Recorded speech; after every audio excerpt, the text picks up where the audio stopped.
Ishawetile. My name is Mudindambevana. Welcome to the chosen generation. Grief, the mental, physical, spiritual, and emotional response to a loss that matters. Today we are going to learn how to survive when you don't feel like going on. Joining me today are a few guests who are going to help us unpack this issue a little bit more. First, I'll introduce Pastor Given Malakalaka, who will be offering us some guidance as we tackle this deep issue of grief. I'll then like to introduce Ngedisi Nkoma. Thank you so much for being with us. He is a relationship expert, right? And last but not least, we have an author by the name of Tami Sibanda. Would like to say to you, please, you can join this conversation by following the hashtag TCG on SID and let us know what you think. Perhaps you have a story about grief that we can learn from. Let's go into the conversation right now.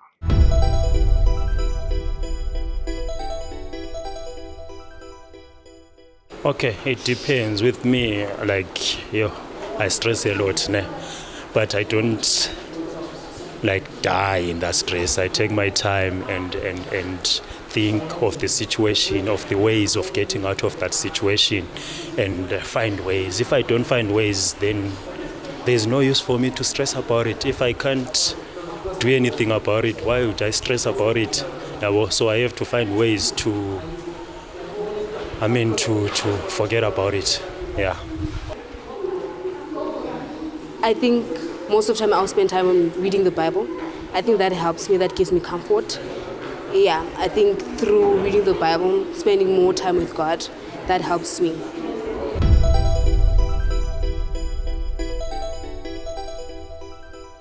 All right, gentlemen, let's get into the conversation for today. I think I'm going to start with you, Brother Tami. Can you first of all tell us the title of the book that you wrote? In the introduction, I introduced you as an author. But also, I'd like you to add on that and tell us what inspired you to write that specific book. Yes. The title of my book is Healing Through Tears. Oh, wow. Yes. Okay. And what motivated me to write this book is my experience. Okay. I actually suffered losses in my life. People were pillars in my life, my parents, my caregivers. And all that happened within a short space of time. And by that time, I had no tools to navigate through this grief process. I did not know what was happening. But as time went on, I realized that there were a lot of things that started cropping up in my life. And most of those things were because of unresolved issues in my past. So I realized that there are a lot of people that are going through the same thing that I went through. And this is because mostly we live in a society that actually emphasizes efficiency over effectiveness, that emphasizes, that talks about faster being better. So what we do is that we want to grieve as fast as possible so that we can go back to our normal lives. Yet what is actually supposed to happen is that we're supposed to honor the process so that when we come out, we have truly healed. So basically, this is what inspired me to write this book. Oh, that's really one to read. That's very interesting. Thank you for that. I think let me bring you in here, Mr. Ngedisi. Oftentimes growing up, they tell you, a man, you must take the punches. True. This is life. Maybe as an expert, why do you think it's important for us to acknowledge that grief exists first? Yeah. True. Grief is a normal part of life. Okay. It's one thing that we need to accept as a normal part of life. If we have to go to the scriptures, they also emphasize that there is time for tears, there is time for laughter. As much as there is time for mourning, and there is time for dancing. Yes. So given that, we need to accept the fact that grief, as much as we want to play and enjoy, grief and sorrow is still part of the life's processes. And life is actually a strand of two strings, of sweets and sours. If we don't have these two both, then our lives are incomplete. So it's one thing that we need to accept. Grief is an opportunity for a laughter.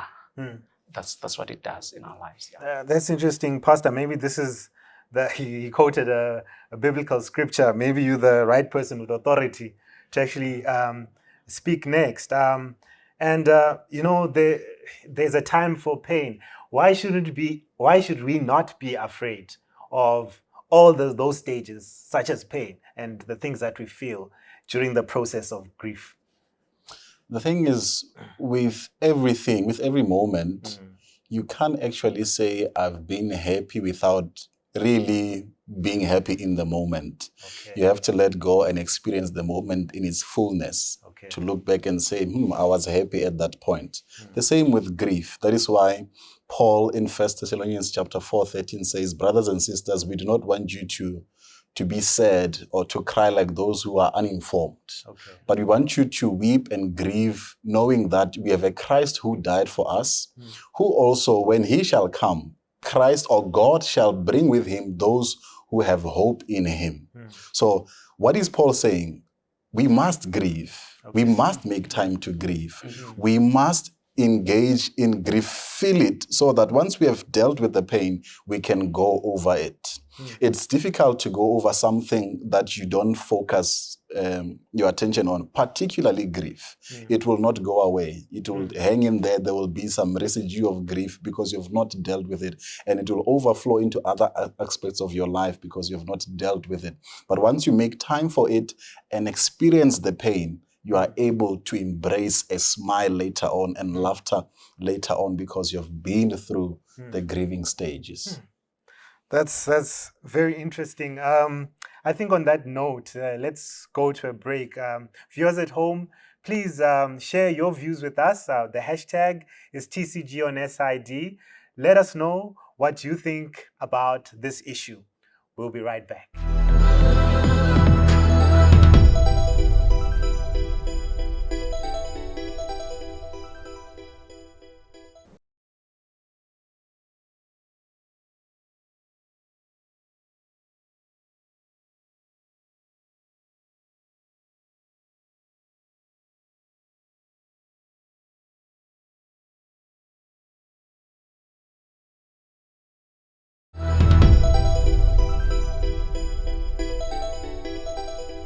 Welcome back to The Chosen Generation. We are still talking about the issue of grief, and I'm here with my guests who are helping us unpack this issue.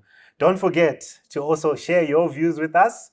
Again, the hashtag is TCG on SID. Let us know what you think about the issue. Back to us guests. There's an issue that you mentioned before the break about a man. And I want us to explain, how does a man cry? Maybe you can teach us. Is it he? What is this? How can you say that? Yeah, he, like, how is a man supposed to cry? Because we don't know that. We've never been taught. Maybe I'll start with you, Pastor. Teach us how to cry. The best way is to be natural about it. Okay. Do not try and copy how other people cry. All right. Because then you will not cry genuinely. Okay, there we go. Do you, if you are a person who cries he and tears, do that. Okay. The thing with grief and crying is that you have to do it the way you are. Don't try and copy other people. What is appropriate for another person may not be appropriate for you. So cry the way you know how. Sometimes people may not see tears and they may think you're not crying. Okay. But you could be crying in other ways. Okay. Do you? But do not be afraid to shed tears, whether it's at the graveside, whether it's before a coffin while you're looking at your dead loved one. Do not be afraid of that. Let your tears show. If you're in front of your children, let them know that daddy is hurting. Let them know that you are in pain as well. You're experiencing the same loss that they have experienced as well. Yeah, that's interesting. Maybe just to add on what Pastor Given has just mentioned, Uti, cry as you feel it. Okay. Which will come naturally. of course, culture has made these things into ukuthi abafazi baya. They go all out and cry loud and all that stuff. But I mean, if you feel like you want to cry and voice it out as a man, it has an effect in you. Because it releases anxiety, it releases certain pressures that has a tendency of affecting your psyche and later your health. The other thing that I wanted to mention, Mfundisi, uthi tears. It's just like any other bodily fluid. Yes. It works with this from the mind. The mind, controls all our hormones and stuff. And at some point in time, some excretions has to come out. Be it tears, be it sweat, be it whatever. Tears is part of a normal bodily process, which needs to happen in an individual. Should it be closed up? If you consciously close it up, it has an effect also in your body and in your psyche. So if tears have to come and roll down, it's not always grief that actually causes tears. It also can be joy that causes tears. For instance, in my case, tears come often when I'm joyous. So it's a normal thing, and it helps because it brings about healing and restoration. So yeah. That's interesting. Brother Tam, we've not forgotten you. No. We're still here. I think the two distinguished gentlemen have spoken about this miracle of crying. And perhaps you can also share your I don't know, anecdote. How must we, how can we cry? Or because you are an author of a book and you're talking about an issue where you were broken down by certain issues in your life, how did you cry? How did that crying manifest in your situation? Well, for me, at the beginning, I did not cry. Okay. Yes, and this is where the downfall was, because I did not cry, and over a long time, I was accumulating a lot of issues. Okay. But the moment, I always say that when I started writing this book, I just wanted to write a general book. Okay. But the moment I started writing this book, it was like I was getting it out. And that gave me permission to actually explore and experience my feelings. Like the pastor said, grieving is about experiencing the grief. Okay. And if you try and bottle it, and if you try and mask it, you're actually preventing the process that is the healing process. So you need to expose yourself to the pain, because you need to understand that pain is not the enemy in this case. The enemy was the loss, but the pain is there to activate the healing process inside us. I think Brother Tammy mentioned the word process, right? And I think I want to take it up with you. Why is grief a process? Why can't something happen? Or maybe I can climb a mountain and I come down and I'm okay. Why must we go through? It's so time consuming. I'm a busy person, you don't want to go through grief. Why is it a process? Yeah, look, grief is indeed a process, as much as it can be a task. Okay. Because life is a process. So it is made up of processes that are complex, that are working together for an end, if I have to put it that way. Okay. So grief itself is a process. We need to accept the fact that it's something that cannot be cut and paste process, in the sense that he experienced pain in his own setting, which is different from any one of us. Of course, we've faced death in our families, but it can never be the same, and we can never feel it the same, and it also doesn't come the same way. So the way an individual responds to it is a beginning of a journey, Okay. rather than a stage. That journey, Yes. where the bus stops, where are we going? There are psychiatrists who came up with theories, Okay. if maybe I should bring that in, and say they brought in theories to try and understand and to try and conceptualize grieving. One of them, of course, is Kubler-Ross, the psychiatrist, the Swiss psychiatrist. He mentioned 5 stages of grieving, which speaks of your denial, your anger, your bargaining, your depression, and the last stage that speaks of acceptance. Yeah. There's another one who comes with this different one, looking at tasks rather than a process. Oh, yeah. So once you get to understand these, for instance, denial. Denial is brought by shock. When you get bad news, you are in shock, then your reality changes in that instance, and you can't accept the change of the reality. Therefore, you push it away and you deny it and you close off, which is why he closed it off. He said, no, this is not happening. This is not my reality. I can't accept it. I'm okay. Let me just go on with my life. Okay. And he never accepted it. Maybe let me bring in Pastor. Why is it important for us to therefore see someone or deal with it or go and speak to someone to help us in the process of grief? Yeah. Why can't I just do it myself? Well, you can do it yourself, but it's always good to find help. So when you're talking to somebody else, you are also speaking out your emotions out loudly, so that you know actually how you feel about it. But also the brain registers that you are dealing with the grief. Most of the times when you deal with it yourself, the thoughts are just internal. They are not manifested outwardly. So when you do speak about it, it registers that I'm going through this process, which is why if you check, one of the best ways of recalling something that you studied is to write it down.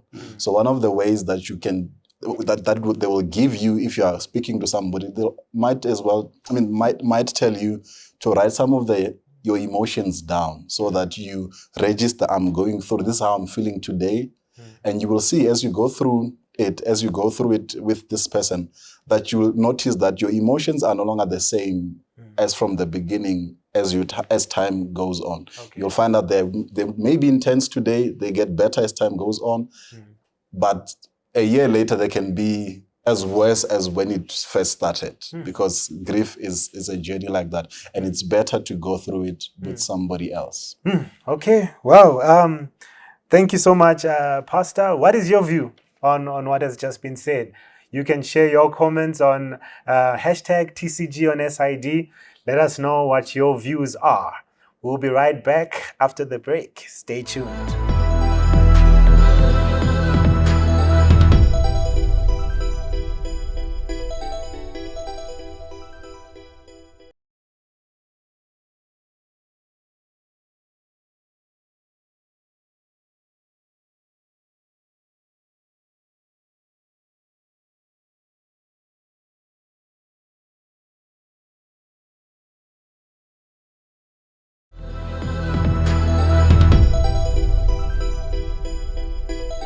Welcome back to The Chosen Generation. We are still speaking about grief. I'm here with my lovely guests, and again, I encourage you to share your views with us. The hashtag is TCG on SID. Let us know what you think about this subject. Perhaps you can even share your story with us. I think I'll start with you, Brother Tammy.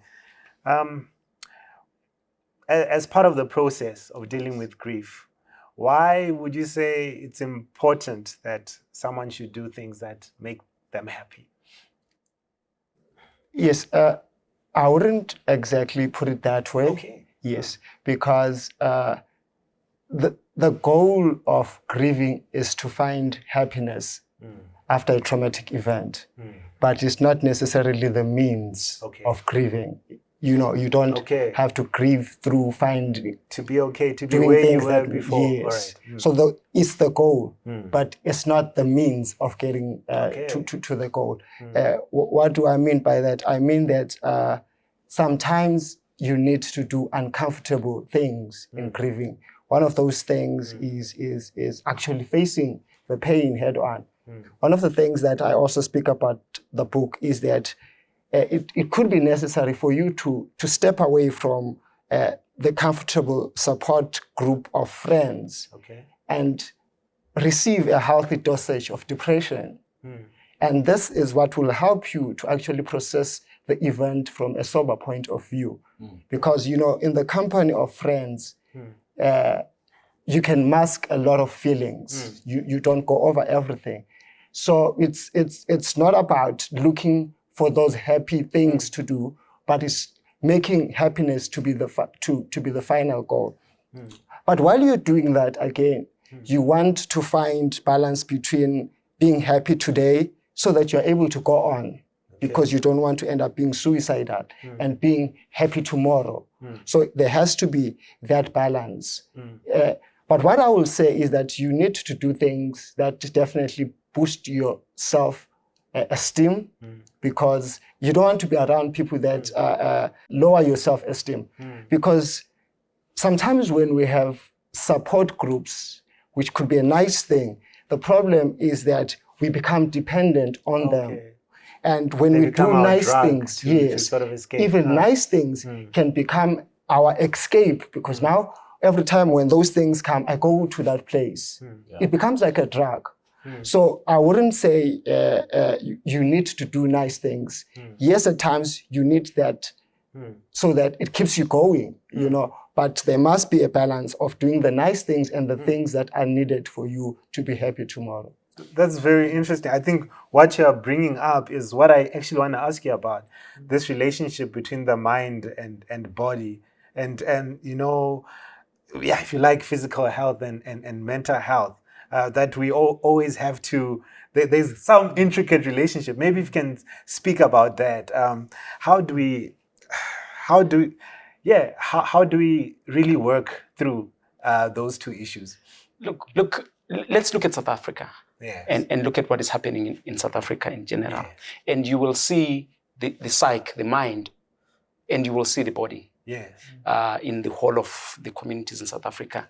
First of all, I'll mention the issue of after tears, so that we make it relevant to the people at home. The issue of after tears speaks of dealing with grief with a mind of trying to escape from it, which is not good, which is not natural, which then suppresses as a powerful emotion. Grief is a powerful emotion, and if we harness it, then we can be able to employ it properly where we need it to, because it's ours. We need to own it. The challenge that is happening now in South Africa, you will agree with me that South Africa is an angry nation.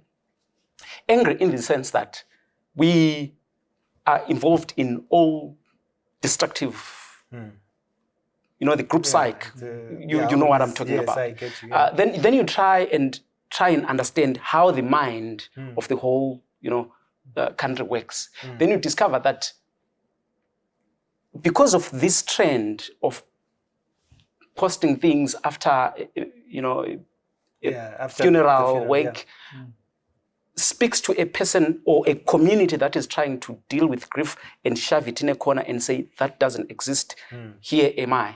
But then when reality strikes after, then the emotion that was created in or caused by death comes in and is used or is channeled in a very destructive manner.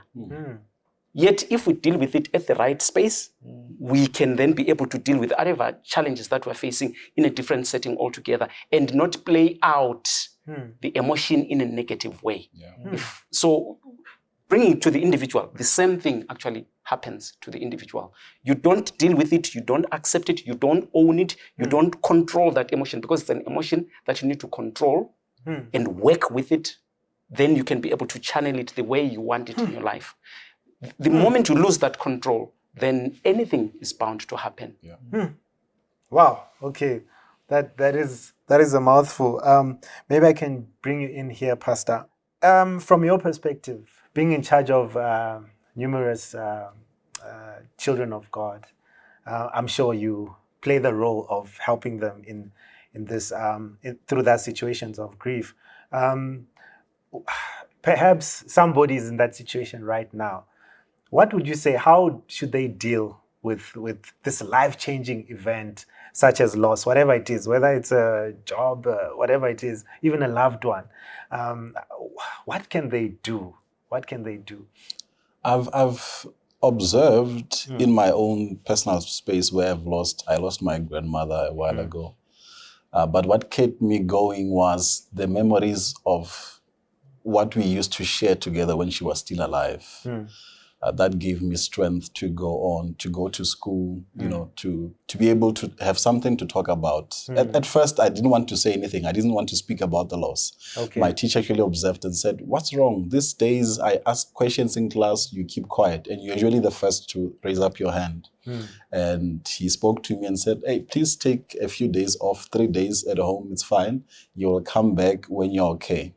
And my local pastor said, "You need to talk about it. Don't be afraid to talk about it.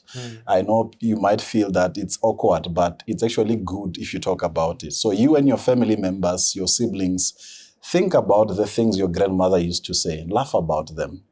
You will gain strength from that." So that's what I would share with somebody who's going through grief. Think about the memories, the beautiful things that you used to do with your loved one, and dwell on that. In fact, there are people who have used grief, who have turned their grief into a positive thing. You'll find people who have lost loved ones, who have had stillborns, and in the name of their children, they start foundations in remembrance of what God had blessed them with, a child. And because they want the memory of that child to live on, they start a foundation for children or whatever it may be. I'm sure you have seen something like that. That's one way to go about it. Absolutely. Look, I don't know what happened to the time, but we really have run out of time. But I would like to thank you so much, Gies, for helping us, even if we've just scratched the surface. I think it will help somebody there at home. Thank you so much. It's really appreciated. To the viewers at home, thank you for allowing us in your space, and we hope to see you next week in other programs. And maybe a final word. You know, Jesus says his ministry is to heal even the very brokenhearted. And we have seen how grief can put such a deep indent to the life of a person. And perhaps you need someone who knows you very intimately to heal you. And I hope that person can be Jesus, the one who saves, who sanctifies, and satisfies. Finally, I'd like to say to our viewers, if you have more to add on this topic, the hashtag is TCG on SID. Let us know what you think. And don't forget to subscribe to our channel, which is called the SID Media on YouTube. Thank you so much for being with us. See you again next week. Goodbye.